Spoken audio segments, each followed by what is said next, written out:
Mahigit 15 bilyong pisong halaga ng ecstasy at high-grade marijuana o kush ang nasabat sa magkakahiwalay na operasyon sa Quezon City. 6 ang arestado. Balita hatid ni James Agustin. Sa unang tingin, aakalain ng mga ordinaryong vape lamang ito na nasabat sa operasyon ng District Drug Enforcement Unit ng QCPD. Pero naglalaman pala ito ng mga umano'y liquid marijuana. Hindi lang din simpleng lata ito dahil ang laman ay kush oil. May nakuha ring 60 gramo ng high-grade marijuana o kush at 400 piraso ng ecstasy tablets. Nagkakalaga ang mga nasabat na droga na mahigit sa 2.6 million pesos. 2 babae at 2 lalaki ang naaresto sa ikinasang drug bypass operation sa Barangay Kaunlaran, Quezon City. Ayon sa pulisya, nag-ooperate ang grupo hindi lang sa Metro Manila, kundi maging sa Calabar Zone. Ang kanilang mga parokyano ay yung mga party goers at saka yung mga profile, mga prominent individuals. So may ganong sinabi itong ating mga nahuling suspect at hindi lamang kabataan, all stages, kung lahat na po na all walks of life na mga parokyano ay talagang nabebentahan na nila. Lumalabas sa imbestigasyon ng mga otoridad na mula sa pag-order ng droga hanggang pagbabayad, isinasagawa online. Lahat ng mga transactions nila ay online.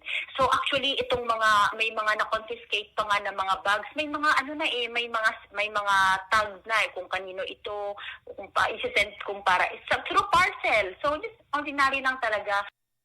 Tinanong namin ang mga sospek kaugnay sa kanilang pagkakaaresto. Hindi po totoo. No comment. Tumanggi rin magbigay ng payag ang 2 lalaking sospek. Ayon sa pulisya, ang isa sa mga babaeng sospek, itinuro ang ilang pang kasabwat sa transaksyon sa ilegal na droga. Kaya sa hiwalay na drug bypass operation ng DDEU sa Barangay UP Campus, naaresto ang 2 lalaki.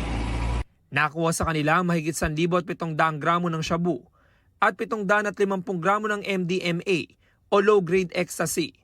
May kabuhang halaga ang mga ito na mahigit sa 13.1 million pesos. Ang classification ng PIDEA nito is a low-grade ecstasy na it contains ang pangalan niya ay methylene dioxymethamphetamine, so MDMA. Kung ang ecstasy is 1.7 per tablet, ito naman ay 850, 700, mga ganun yung range siya. So mas cheaper siya. No comment po, sa korte na lang po kami Ganun din po, sa korte na lang po kami sasagot. Maharap ang 6 na sospek sa reklamong paglabag sa Comprehensive Dangerous Drugs Act. 5 sa kanila dati nang nakulong dahil din sa kasong may kinalaman sa illegal na droga. James Agustin, nagbabalita para sa GMA Integrated News.